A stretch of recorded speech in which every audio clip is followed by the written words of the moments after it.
Thank you. Assalamu alaikum and a very good afternoon to everyone. Can you all hear me properly? Okay, thank you. So I have the honor of moderating this very special big conversation, which is titled Peace, Justice, and Palestine, What the World Must Confront. And the overall theme of this year's conference is co-creating tomorrow, humans, AI, and the future. So I think this theme invites us not only to think what kind of world we are building, but also what kind of tools and narratives we are using to build this world. And I believe my session, our session, it sits right inside this challenge because we all are witnessing the genocide happening in Palestine, how it is being shown on the social media, on the mainstream media, like the images and stories, they come instantly. Is it that way? They come instantly on the internet. Sometimes they clarify the truth, sometimes they distort it. We also have this algorithm system that can hide the suffering or document it. It can drown out the voices or amplify them. So they really shape how the world sees them, like what we ignore and what we choose to remember. So today we are not only talking about what justice for Palestine requires from the states and institutions, but also what it requires from us, how we tell the truth, how we verify it, and how we are building solidarity in this digital age. So I believe that today's session is not about slogans, it's about the difficult questions. Questions like what does justice for Palestine really demand from the international community today? How do the global power dynamics, they shape or block the path towards peace? What responsibility states and institutions have? Because we see every day that humanitarian international laws, they are violated repeatedly. Also, we need to ensure that the Palestinian voices, they remain central because they are often, such conversations are masked by other external factors, like their stories are filtered, they are ranked. And finally, how do we move from the performative concern to real sustained peace and accountability? So our goal is not to walk out of this session with simple answers, but leave with deeper questions, deeper honesty, and a sense of responsibility that how our human choices, together with these powerful tools, is it making us normalize this injustice, or is it building a more just tomorrow? Here, I will take a 2 to 3 minutes pause for you to fill out the pre-session poll that is available on the SOT app, and its results will be shown on the screen shortly.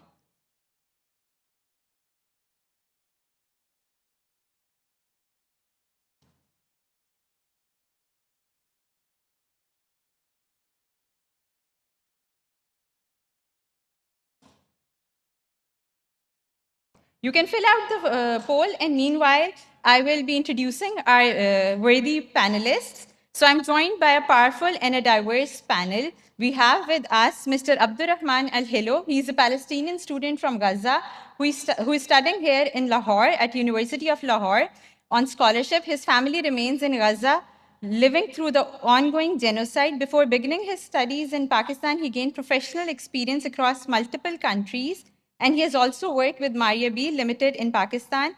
Rahman is actively involved in community service through Al-Khidmat Foundation and upcoming humanitarian initiatives under Maria B. Cares. Rahman, you can join us on stage.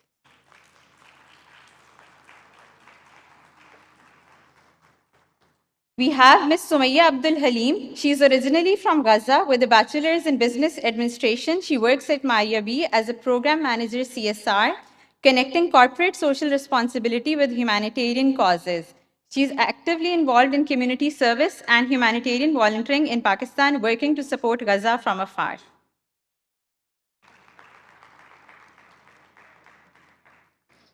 Next, we have Mr. Muhammad Syed Uzair Nizami, a humanitarian, Islamic scholar, and social entrepreneur.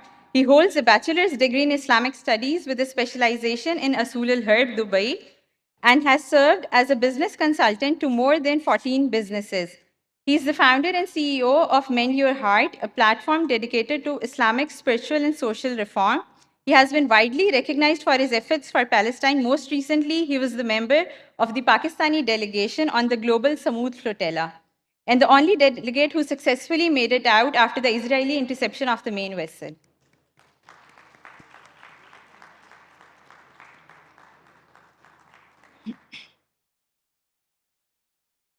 Next, we have the very Honorable Ms. Nasim Zehra, a national security specialist, journalist, and author. She is editor for Diplomatic and Strategic Affairs at City News Network, hosts a current affairs show on Channel 24, and teaches at Quaid-e-Azam University. She is a fellow at Harvard University Asia Center. She has taught at NUST and Johns Hopkins University and served honorary roles in the President's Advisory Committee on Foreign Affairs and National Security, National Kashmir Committee, and as Pakistan's Special Envoy on UNSC reforms.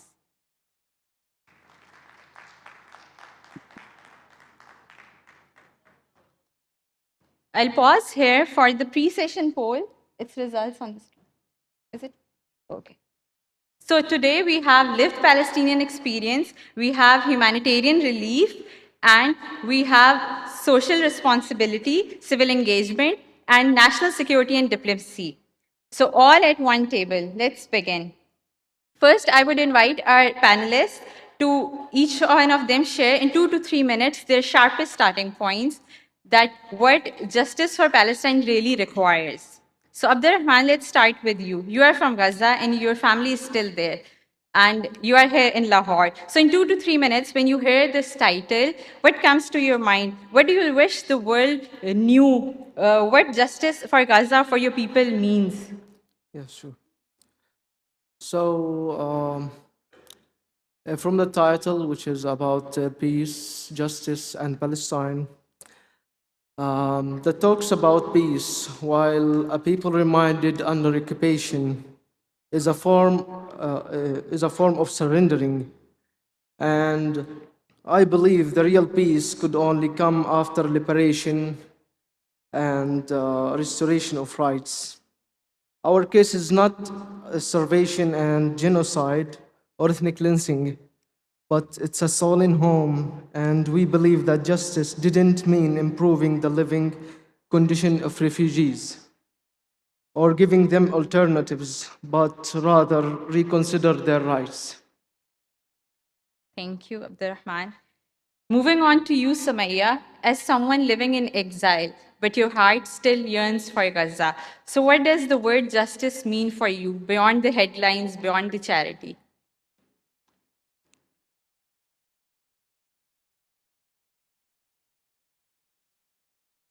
Is your mic on? No, I think it's. Right now? Yes, it's Okay. on.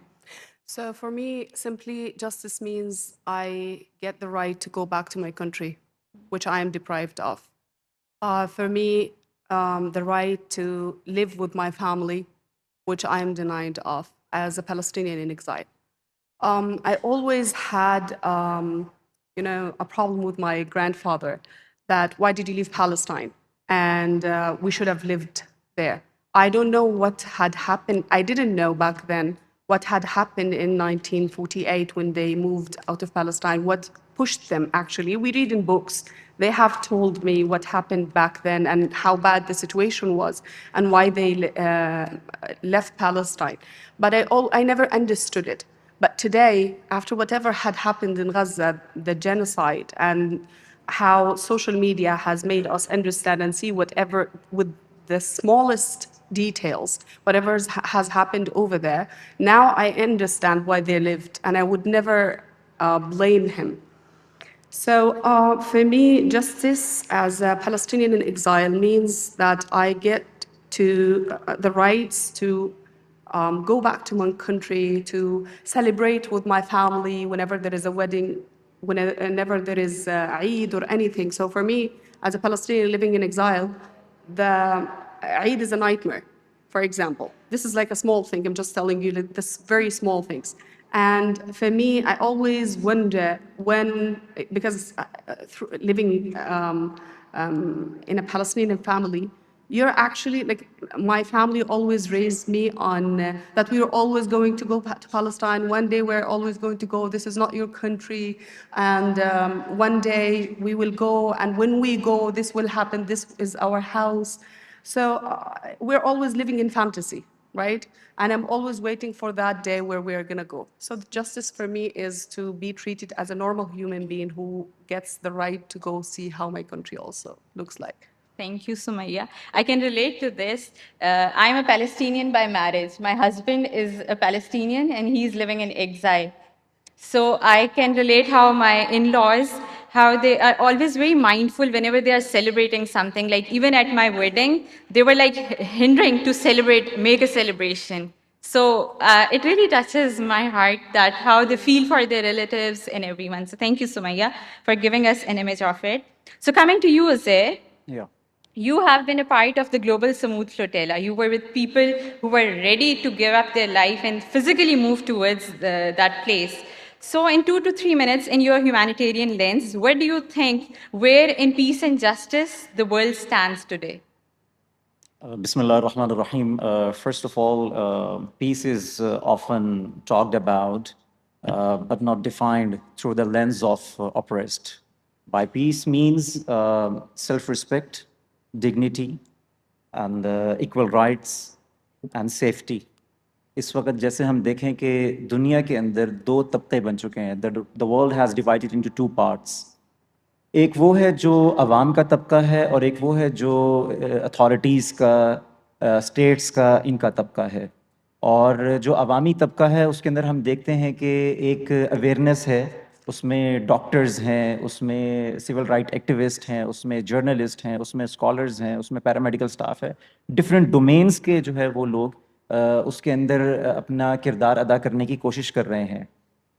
लेकिन ये global perspective में अगर इसको देखा जाए, जबकि जो states की रिस्पॉन्सिबिलिटी होनी चाहिए वहाँ पर हम देखते हैं कि सिर्फ एक GSF का ही प्लेटफॉर्म नहीं, ग्लोबल स्मूथ फ्लोटिला का ही एक प्लेटफॉर्म नहीं, ओवरऑल हम जब भी देखते हैं तो पॉलिसी उस तरह से शायद नहीं बनाई जा रही, और globally not only our local administration बल्कि ग्लोबली जो एक लेंस देखना चाहिए कि एक जहाँ पे ऑपरेशन है, जहाँ पर लोग जो है वो ह्यूमैनिटेरियन क्राइसिस का शिकार हैं, उनके लिए कुछ सॉलिड टेंजिबल स्टेप्स लिए जा सकें. That's very true. Thank you, Uzair. Coming to you, Ms. Nasim, you come from the world of national security and diplomacy. So you have seen how the Palestinian issue has been handled and mishandled. So how do you define the core or frame the core injustice here in terms of the global policies, the international laws? Assalamu alaikum, everybody. Thank you so much for inviting me to speak on this issue, which is clearly at the core of morality and the exercise of power within a just and fair context. I'm extremely honored to be with this group of people who have, the two Palestinians. I think there is no cause, Kashmir and then Palestine, which is not close to our hearts, but also has always been, since before the creation of Pakistan. And this, young son of Pakistan who are from Pakistan. Yeah. Right? Who went all the way to practically demonstrate. So, alhamdulillah, that in Pakistan, we'll talk about it in later as we go along. I think over the decades, we have remained very clear, in what is just and what is unjust. So I have 2 minutes, so very quickly I'll just try and trace what has brought us here, what has brought the Palestinians. And when I say us, we really feel like we're part of the Palestinian cause. Of course, their suffering is insurmountable. Their land, their poetry, their literature, their people, their olive trees, everything has been, the attempt has been to take away from them. But, hats off to the amazing resistance of the past 70, 80 years by the Palestinians and even before that. So where we are today was almost kind of before October 7th, right? Was almost inevitable because what is the Palestinian issue? A people who are living in their homeland, which was Palestine, after the breakdown of the Ottoman Empire, when the UN and other the organizations, the League of Nations and US, etc., UK decided that these were going to be turned into trusteeships and mandates. Palestine was supposed to be a mandate under the British, and you had simultaneously the emergence of Zionism, which goes back to one incident that took place in France, where a Jewish soldier was, was labeled for, as a person who had gone against French national interest. And then he was punished, and then subsequently it was recognized that it was unfair. The punishment was unfair. So that began this movement of Zionism, where basically the belief and the projection and the ideology was that the Jewish people who are being hounded in Europe must get a separate independent homeland. So that's, I mean, the roots of where we are today lies in around the 1890s. Subsequently, when Palestine was under the mandate of the British, this movement caught the imagination of people in the US, in UK, and the Zionist movement, the Zionist group was able to then convince those who had the mandate and who were looking after Palestine that Palestine should be divided into two, and one should be turned into a Jewish homeland. And the story that was and the slogan that was made popular was land for people, a land for a land for a people with no land, in a land where there are no people. So this whole myth that the Jewish homeland, that Israel was going to be created in a land where no people existed. So if you understand that, अगर आप समझ लें इसकी root को, कि शुरू से बात यही की जा रही थी कि here's a land where there are no people, a land for a people with people, I don't remember the exact term, but what it meant was that a people with no land are being given a land where no people exist. So that is what just continued and continued. And where we are today is that we have to see it in the context of power. So in the context of power, the international, the major powers supported the Zionist movement. And in the mid-40s, when the issue came up at the UN, the interesting thing is that Woodrow Wilson, etc., earlier the American president, actually sent out a mission to see whether, what's the state of Palestine, which was going to be given to the Jewish people. And the report said that there are 95% Palestinians in that land.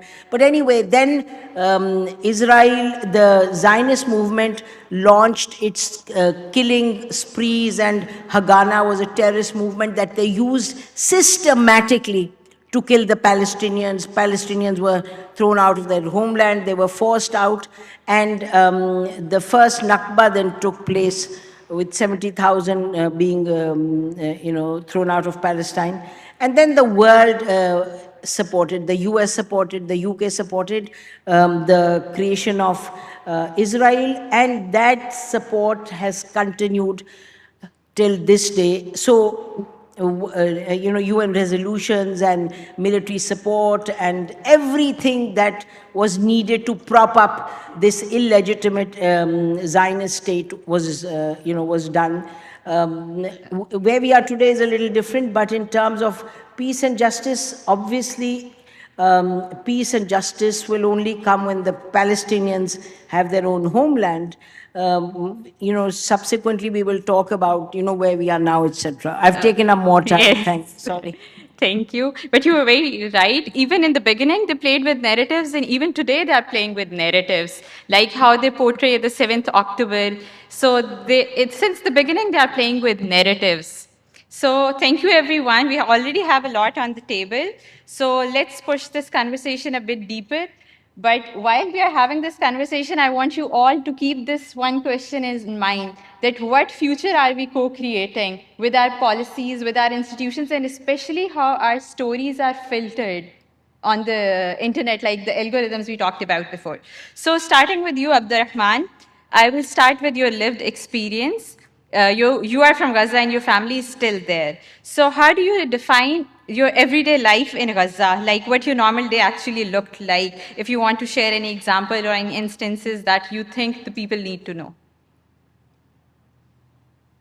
So, living a normal day in Gaza means wake up every day looking for a drinkable water, for something to eat, for even the less necessities of life. And, and it's fine, by the way, while you are looking for such these things, it's fine if you see a dead body. It's fine if you see people remains, and you can see how like the physical action, like I mean the physical, like psychological. بالعربي The يعني physical العامل and النفسي psychological assaults you're talking. يعني بالعامل النفسي كيف بيأثر على الأطفال هناك. He's more comfortable in Arabic. The psychological impact that the destruction and the genocide have had on our children. And it's becoming normal to hearing that there is such a family has been wiped out of the civil registry, and it's normal hearing the airstrike on the sky of Gaza 24 hours, 7 days, and finally it's normal seeing a mother can't feed her children's because she's suffering as well. From the starvation. And after all of this, we will never lose the hope that one day we'll be liberated. We will have our free Palestine. And I would like to share one of my stories about my family. Like they have evacuated from the North Gaza to the middle after the second last ceasefire. They have evacuated to the middle of Gaza, and they had their business and they had their buildings. Then they have evacuated. They never lose the hope while sitting there that they will come back and they will find their homes, their business fine. And unfortunately, when they come back, they find it totally destroyed. But with the minimum sources, they are rebuilding it, and we will never lose the hope. So it's just a message. Thank you so much. Thank you, Rahman. I know it would have been very difficult for you. Would you like to add something, Sumaya? I would just like to, because while Abdurrahman's my family is in Gaza, but they are my extended family.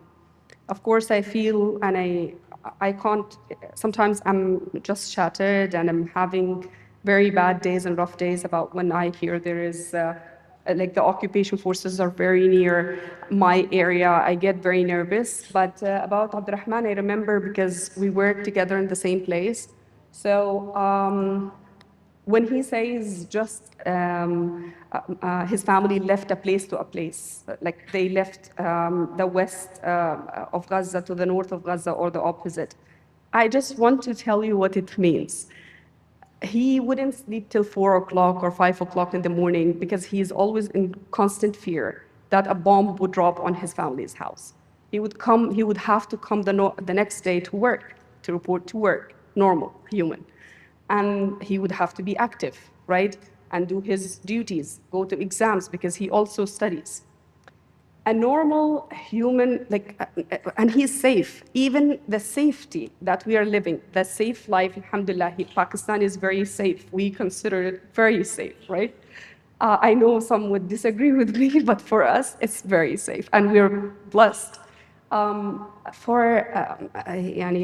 We feel guilty. We feel guilty of having to live in an air-conditioned room and sometimes we would feel guilty to eat even. So sometimes in the lunch break, we would and Abdurrahman doesn't want, I understand why he doesn't want to participate with us and what doesn't he want, we all understand each other, but when we say a simple word that my family left from that place to that place, it means they left their home, and how close were the occupation from them, and in what circumstances they left. Were they undergone? Did they actually arrest some of your family? Did they, God forbid, some people get shot on, if you don't leave, we'll kill you. And then Palestinians, the very grandparents, they don't want to leave, so sometimes they even shoot people. So telling that my family left from a place to another, it is a horror story for us, right? And it has a word for us, nuzuh, right? It is the worst thing on the planet. We sometimes prefer to stay in our homes, and people ask, why don't you guys leave? Where to go? The way from the place to go to the other safe areas, safe zones, is all full of, what do you guys call underground bombs? Mines. Yeah. Landmines. Yeah, and then there is a constant bullet on your head. The tanks are everywhere watching you, and it's an exposed area, and you have to walk, right? And then there are elders. There are people who have already been shot earlier, and they are walking. Some people, some people have been amputated, and a family member who has been amputated, and then you have to carry them all the way for 4 or 5 hours or more. And then when you reach there, that's the biggest thing. When you reach there to the safe zone, there is no house. You are literally on the road, by the literal meaning of sleeping on the road, on the footpath. There is no cash flow over there. Okay, there is no cash flow. So whatever money you have in your bank, it's in your bank. You can't use it, right? There is no cash flow. If you manage to live somewhere, or if you manage to get somewhere to live, it's a tent. The morning there is rain, your tent is gone. There is, what do they call, insects. There is, it's not hygienic. There is no washrooms. There is nothing. There is nothing. So the word nizuh, or the simple word that he mentioned, my family had to move from here to another. That's the simplest thing, and in case that journey is they're blessed to reach from a place to the safe zone.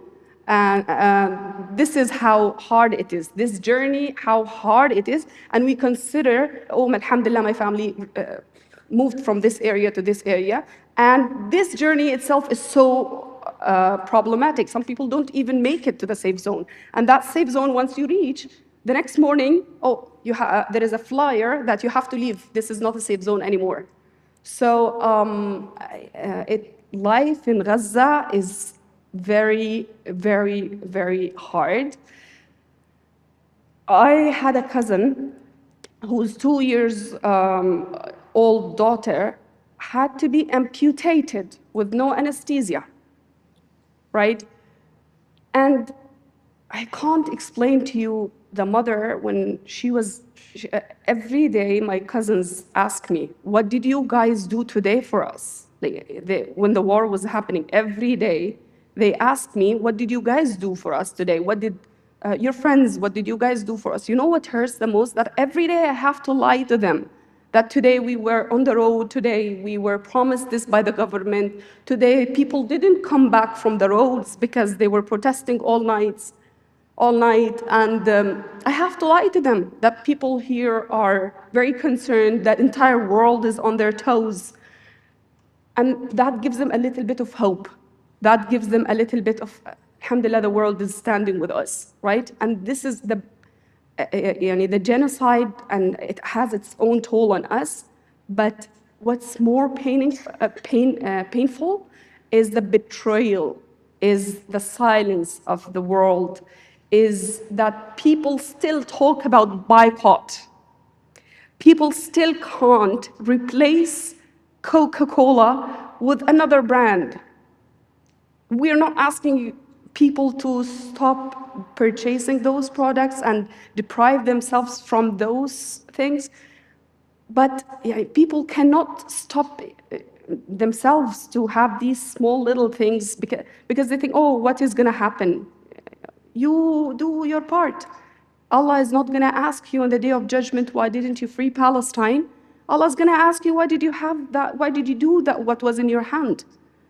So it is beyond imagination, and we still get to ask, be asked, is it real what's happening over there? Is it a conspiracy theory? Maybe what's happening there is not as real. It is worse than what you see on the social media because we are being censored. The social media is censored. Posts get removed. So I just want from every person over here, I really appreciate you being here. And I would want everybody to leave this hall with a responsibility that don't underestimate your power, the power that you have, the social media. Keep talking about us, because if you don't, nobody would, right? And there is no genocide that's been live streamed in the history as this one, and you are a witness of it. So stand on the right side and be conscious and awaken your consciousness, because this is what we've got left. And social media, speaking of social media and AI, they are working so hard to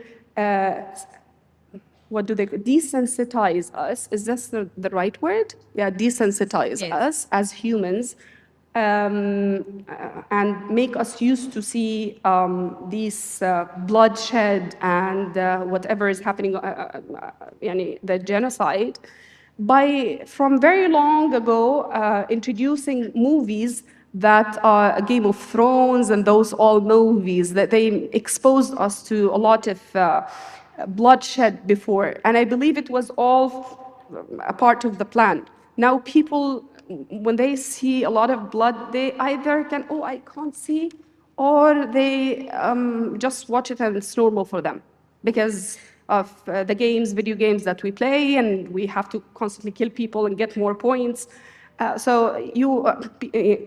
Humans these days are either desensitized or they just choose not to watch. Okay, if we can't watch, I can't watch sometimes, but I can't watch. But we have to do something about it.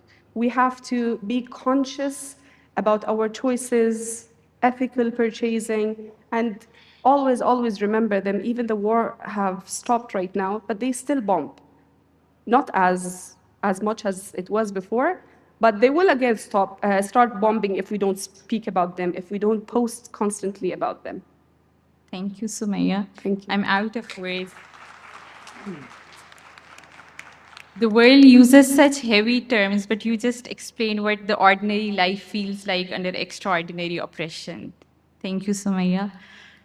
Moving towards you, Uzair, you were with the global Samud flotilla. So I'll ask about your experience, what life is on a flotilla like that, and what did you see or feel in terms of how the states, the authorities, they react when the ordinary people, they plan to move towards Gaza physically?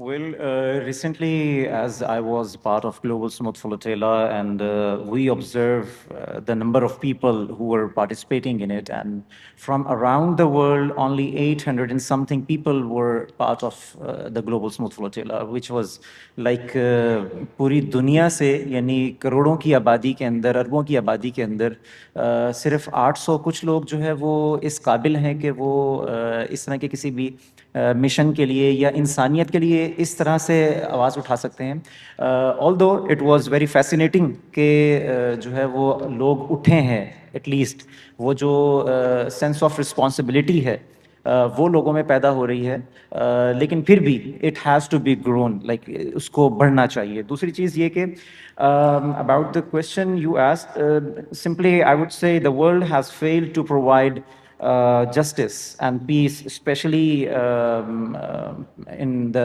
Palestinian context. या हम देखते हैं Syria के हवाले से ऐसा होता रहा अभी सूडान में हो रहा है सोमालिया में इसी तरह से बुरे हालात हैं तो इस वक्त around the world is totally collapse like failed हो चुके हैं जो इंस्टीट्यूशंस हैं जो उनकी ज़िम्मेदारी थी इंटरनेशनल कोर्ट ऑफ जस्टिस की ज़िम्मेदारी थी जो यूनाइटेड नेशंस की ज़िम्मेदारी थी इस तरह के जो बड़े बड़े प्लेटफॉर्म्स हैं जिनको इंसानियत के लिए कम से कम एक ज़िम्मेदारी उठानी चाहिए थी आवाज़ उठानी चाहिए थी दे जस्ट फेल्ड और हमने शायद पीस का जो मतलब ले लिया है वो I would say the political peace like is to the absence of headlines कि हम उस चीज़ को उस खबर को जो है वो हम हेडलाइन से ही रिमूव कर दें और ले देकर हमारे पास फिर ये सोशल मीडिया जैसे इन्होंने बात की सोशल मीडिया का प्लेटफॉर्म रह जाता है लेकिन social media is not on the concrete evidences like if I would से कुछ भी ऐसा नहीं है जिसके लिए अवाम बाहर निकल आ सके मतलब if you have a page of 100,000 people followers on Instagram or Facebook or somewhere but when you call them to come outside or pass like to ask your authorities or states को कहें कि जो है ना वो कोई resolution pass करें कोई policy बनाएं they can't come up तो ये एक एब्सेंस ऑफ हेडलाइंस जो मेन स्ट्रीम मीडिया के ऊपर होनी चाहिए थी वो बहुत कम है और इसी के अंदर जो एक चीज़ और ऐड ऑन करूं कि जो the media coverage to the small bodies जैसे हमारी एक ऑर्गेनाइजेशन है we are working for Palestine we are like advocating for the humanitarian crisis and जो कुछ भी हो रहा है लेकिन इसी के साथ साथ जो भी छोटी छोटी सी स्मॉल बॉडीज़ हैं जो ऑर्गेनाइजेशंस हैं जो काम कर सकती हैं इंसानियत के लिए या आवाज़ उठा रही हैं उनके लिए कम से कम एक मीडिया कवरेज का प्लेटफॉर्म होना ज़रूरी है because the main stream media still has the ability कि वो उस सच को सामने लेकर आए the awareness should be like लोगों के घरों तक पहुँचे वो और उसमें like I was very sad like when we were like हमारे ऊपर Israeli drones they were attacking on us 4 times they drone on us on like humanitarian जो एक mission था and like we were not having any weapon we were not defending ourselves we were having only bread we were only having medication we were only having the formula milk for the kids and all the way from Tunis to Gaza we were drawn 4 times. Like we were drawn with the chemical gases, we were drawn with the sound bombs, and all the time we have been surveillanced like 24/7. And even when they tried to capture us, the 12 naval ships, the Armageddon, they came for small ships for the people who are actually volunteering for like themselves for humanity. Like they are not having any kind of like it was in non-violent mission and humanitarian mission. And I personally know that how the only ship we survived from like the escaping and managing to escape from Israeli detention. And it was really hard night. Like all the way, the hardships we have been through, and especially you asked about the Global Smooth Flotilla experience. I tell you what, we decided like we will have a 1 piece of bread after every 3 days.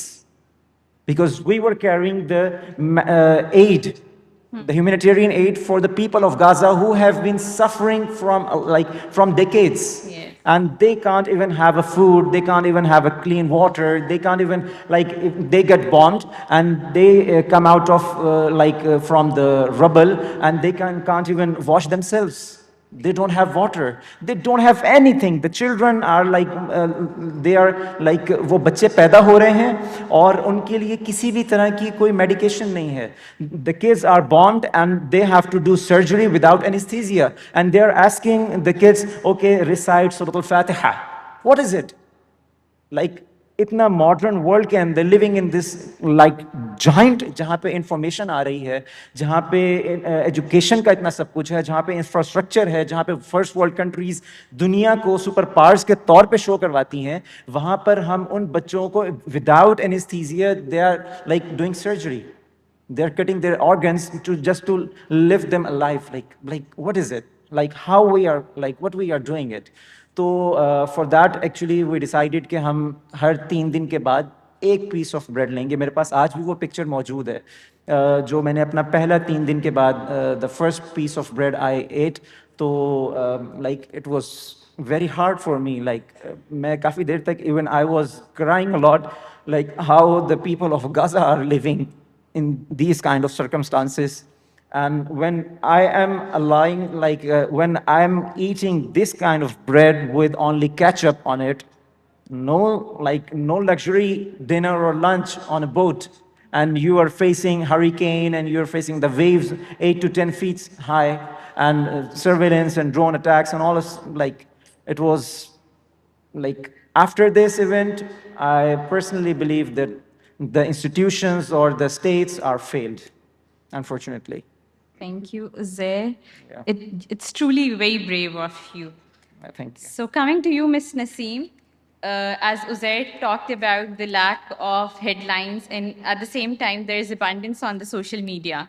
So since you have worked in the traditional media and also you have seen the rise of digital platforms, and now you are teaching the next generation who will navigate the world.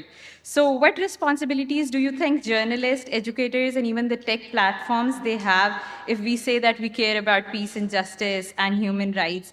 And how do you think we can avoid a future where the recording of suffering is rich, but the response to suffering is less? Because it's happening right now. Na? The record is a lot, but the response is less. So how we can avoid that? Gee, thank you. Actually, when we look at the suffering of the Palestinians, especially, actually to say especially after October 7th will be wrong, because the Palestinians have, repeatedly since Like the the incident you told. 1920s, 100 साल हो गए, at least for 100 years. You read Edward Said, you read Mahmoud Darwish, how they have kept the struggle alive through their stories, through their courage.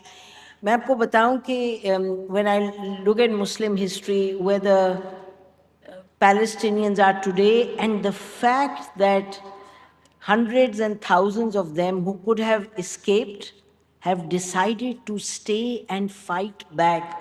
ये actually अल्फाज काफ़ी नहीं है. It is very difficult to try and convey it in words. It's so the point is, मुझे, when I hear, when I read, आपको Karbala याद आ जाता है. I cannot tell you. I don't think that there has been another event in human history since Karbala where the nature of suffering has been what it is, and the courage of the people has, continues to be. So,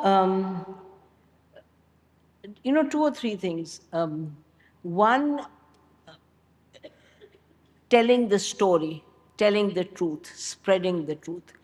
Let me submit to my Palestinian friends as well, everybody included, that today the back of power, of vile, evil power, has been broken to some extent.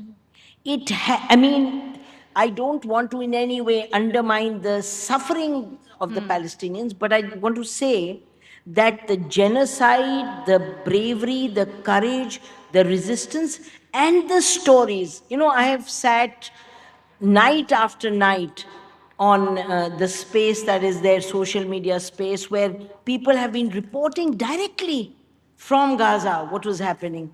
I think a lot of connections are not, don't exist any longer, but just see the kind of reporters who were reporting, not just the reporters, Al Jazeera and the reporters, you know, from different news outlets.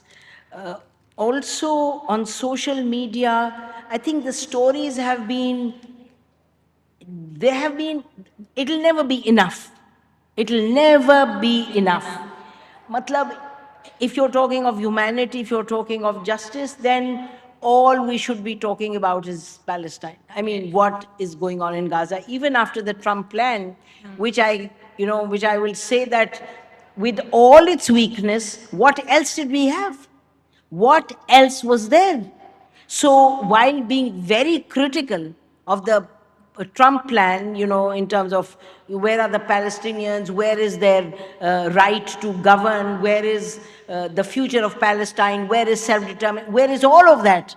What is this international stabilization force? Who is, you know, what's the mandate to disarm Hamas? Nonsense. Hamas is a legitimate representative of the people, which has brought the Palestinians to a point where they are able to fight back. So, but I just want to say here that this is the nature of power. This is the nature of the world that we live in. There are levels. There's one where there is a society, where there are people on the streets, where there is the non-state people who have come out. And it's not West versus the rest, because people, millions have come out. Even yesterday, this Friday, there were people in Italy, people were out in UK, in different parts of the world. And mind you, it has had an impact. People coming out has had an impact. Can you imagine that Mamdani wins in the capital of Zionism, in a sense? In New York, there are very deeply embedded Zionists, although New York also had Edward Said. New York also had, incredible number of people who are Jews but who are not Zionists. So for Mamdani to emerge in that space and to win the elections, it does say something about a level of consciousness. So I don't want to be making it sound that things are any better for the Palestinians in Gaza. In fact, what I was reading just today was that in West Bank, what did the Israeli soldiers do 2 days ago in Jenin? Yes, When they just, shot dead two My people. husband is from Jenin. Sorry? My husband is from Jenin. Acha, acha. Okay, so see what they did there, and nobody spoke up. I mean, I think UN said something, but Trump didn't speak up. But I mean, we are not talking about where are we headed, but just in terms of projection, I just think that we have to keep talking.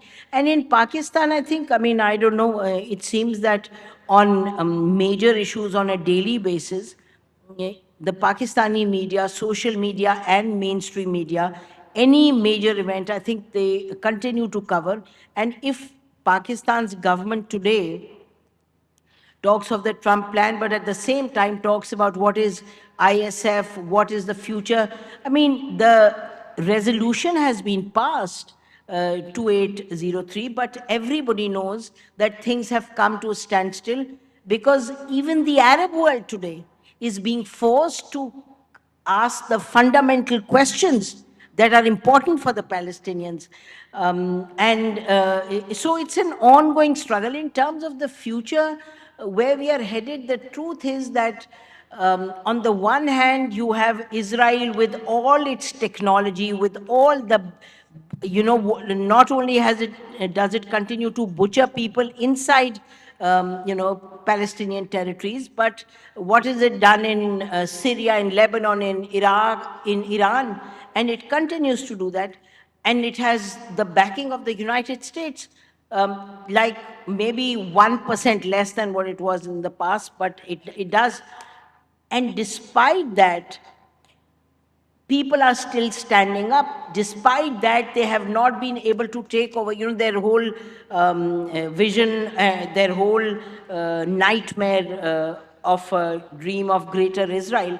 They are sticking to that dream, and there is resistance. I think people's resistance and the power of social media and power of, resistance gives us hope that while it's a long battle, the significance, importance of justice and morality is more alive today in the world than it was. And when I say world, obviously we're talking of people in some countries of the world, whether you're looking at Ireland, whether, some Western countries have stood up. Italy has stood up, Ireland has stood up, I think Spain has stood up, some countries in the Americas have stood up. But while I say this, I'm so conscious of the fact that the Palestinians are suffering as if, Karbala continues. But we have what Allah's given us, what we have available to us is our struggle. And we have to continue to struggle. And what my friend, my daughter from Palestine was just now saying, I will discuss with her after this, what more can we do in terms of speaking, etc. And we have to continue the struggle and not forget about it, not be that there's a Trump plan, so things are okay, there's a resolution, so things are okay. Far from it. I think it's a struggle that is going to continue. It's a resistance that's going to continue. And I hope, inshallah, the voices will get louder and louder in support and in, in recognition and in projection of what is happening on the ground. The tragedy, the genocide, the butchery, the vile ways of the Israelis. And at the same time, I think that the world, the Arab Muslim world, has had to step back a bit and recognize that they can't pretend that it's all okay. And I think there is some rethink there also. Thank you. Okay. Thank you, Ms. Nasim, for such thoughtful and honest insights. So even I had a lot of questions, but I wasn't stopping any of our guests because they had a lot to share. I think 1 hour is very less for this topic. So immediately I will move towards the Q&A section. I'm sure you will have a lot of questions too. Like I had a lot of questions, but I cut them short. So if you have any questions, you can send them via this QR link that's on the screen, or you can give them to the ushers in the hall. Or you can raise your hand. Anoosha, Hanji. I have something to add in the meantime. Okay, Sumaya, go on. I just want to give you all hope and tell you that having said that, I mean, all the suffering that's been happening in Palestine, the people there are still resisting, and the people there are not going to give up. And Palestine, some facts about Palestine. Palestine has the lowest illiteracy rate in the world, lowest. So I think it's at 2% or even lower, right? So even on the rubble now, the children are going to school. Yeah, The schools where it's a rubble right now, there is no school anymore. They go there, the teachers, they go to give their duties, and there are no books. There is nothing from their memories. They teach children. So the mothers are doing their duties to upbring their children, to make another generation to resist and to do another 7th of October. So it's not gonna end this easily for the Israelis. And what you mentioned about a people of no land, for a land with no people, With for, for people people with no land. land, yeah. Yeah. So this is what this is their biggest mistake, I believe, for Israelis, that Palestinian has the biggest stubborn Alhamdulillah. mind, and it's not going to be easy. And inshallah, we have no other way, choice but to win, and that is what we know. That it's. Thank you, Sumaya. And you are right. Now Palestine is in all the world, everywhere. So we have a question. How do Palestinians find the strength to keep going when the world keeps failing them? Will you like to take that, Abdul Rahman? Yes, sure. Okay. So I will just say what Ghassan Kanafani said once, that we have achieved teaching every single person in this world that we are a small, strong nation who are going to fight until the last drop of blood. Thank you. I will immediately move towards the audience and request you to fill the post-session form and also the session evaluation form. Do we have any more questions? Okay, okay. So we are short in time. So in conclusion, I would say that there is only one question that I want you all to take with you today. That in my own sphere, like as a student, as a teacher, as a parent, as a professional, or as a policy maker, how can I move from feeling to Palestine to actually taking action for Palestine? Justice for Palestine, how I'm going to take action for that, how the tools of this age, I'm going to use them responsibility and honor that responsibility. I would like to thank our worthy guests. You want to add something? Okay, sure, sure. One more thing جو ایک تو یہ جو question پوچھا گیا اس میں کہ فلسطینی جو عوام ہے لوگ ہیں وہ ہاؤ ڈو دے مطلب کہ کیپ ہیونگ دا اسٹرینتھ، اس میں کچھ چیزیں ہمیں اس کو اسکالرلی بھی دیکھنا ضروری ہے. جیسے دیر آر نریشنز احادیث ان وچ دا پروفیٹ محمد صلی اللہ علیہ وسلم mention a lot of times that کہ یہ جو مقام ہے ارض المقدس جو ہے، یہ جو بیت المقدس ہے، یہ وہ جگہ ہے جہاں پر انبیاء نے اپنا خون دیا ہے، اور یہ وہ جگہ ہے جہاں پر جو دنیا کے جو حالات ہیں، جو کرنٹ افیئرز ہیں گلوبل پرسپیکٹو میں جو ابھی حالات ہیں، اور اگر ہم فورسی کرتے ہوئے مستقبل کے حالات کو دیکھیں تو جس طرح سے جنگ و جدل چل رہی ہے اور مڈل ایسٹ کو جس طرح سے سبوتاج کیا گیا، اس کو تباہ کیا گیا، تو یہ اس کا اصل میں جو بگیسٹ اسٹیج جو بننے والا ہے وہ یہ ہے. اور اس کے بارے میں دیر آر نریشنس کہ جو ہے وہ لوگ ہیں جو عسقلان کے شہداء ہوں گے، جن کو رسول اللہ نے فرمایا کہ یہ وہ لوگ ہوں گے جن کو اللہ سبحانہ و تعالیٰ قیامت کے دن اٹھائیں گے. یہ وہ لوگ ہوں گے جن کے ہاتھوں میں ان کے سر ہوں گے. they will be having their heads like they will be slaughtered very brutally، جو حدیث کے الفاظ ہیں. اور دین اللہ سبحانہ تعالیٰ ول لائک ایز دیم کہ ان کو جو ہے وہ مطہر پانی سے، ایک بہت خوشبو والے فریگرنس سے جو بھرپور ہوگا اس پانی سے ان کو غسل دیا جائے. دین اللہ سبحانہ تعالیٰ will ask them to enter into paradise. Not only that, لیکن جو ان سے وعدہ کیا ہوا ہے، جو پیلسٹینین جو ریزسٹنس، جو ریزیلینس ہم دیکھتے ہیں، اس میں کیا بات آتی ہے کہ اس حدیث کے اندر جو ان کا توکل ہے اللہ کے ساتھ، جو وعدہ ہے وہ یہ ہے کہ اللہ سبحانہ و تعالیٰ will allow them to choose any of the paradise they want. Like ہم دنیا میں ایک کنال کا، 2 کنال کا کوئی پرفضا مقام کے اوپر جو ہے وہ گھر لینا چاہتے ہیں، سب کچھ کرنا چاہتے ہیں، لیکن ہم اس کے لیے کتنی تک و دو کرتے ہیں.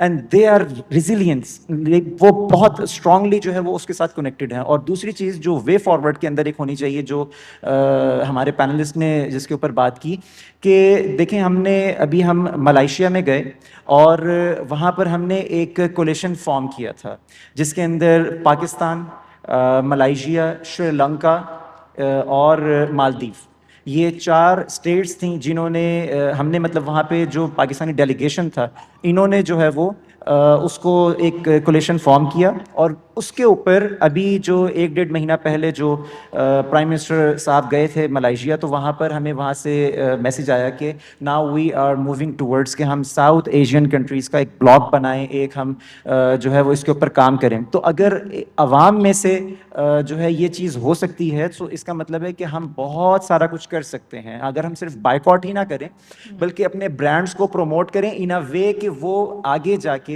کسی بھی آرگنائزیشن کے ساتھ وچ از ورکنگ ویری فائن، جو کہہ لیں کہ ہیومینیٹیرین کرائسس کے اوپر کام کر رہی ہیں، ایڈ کا کام کر رہی ہیں، ان کو وہ اپنے فنڈز میں سے دینا شروع کریں، یعنی اپنے پروفٹ میں سے دینا شروع کریں. یعنی there are plenty of things जो हम जो है कर सकते हैं अवाम की सतह पर भी, यानी लोगों की सतह पर भी, अपनी सोसाइटी की सतह पर। Just one second. Okay. Thank you. This is true.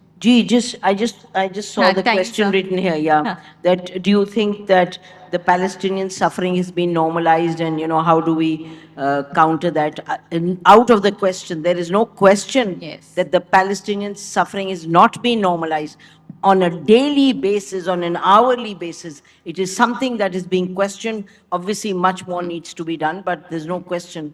There's no question of normalization. Thank you so much, all of you, for such powerful thoughts. On behalf of SOT and Beacon House, I would like to thank you and also our audience. And I would want you all to carry this conversation beyond this room. Inshallah. Thank you. Thank you so much. Thank you.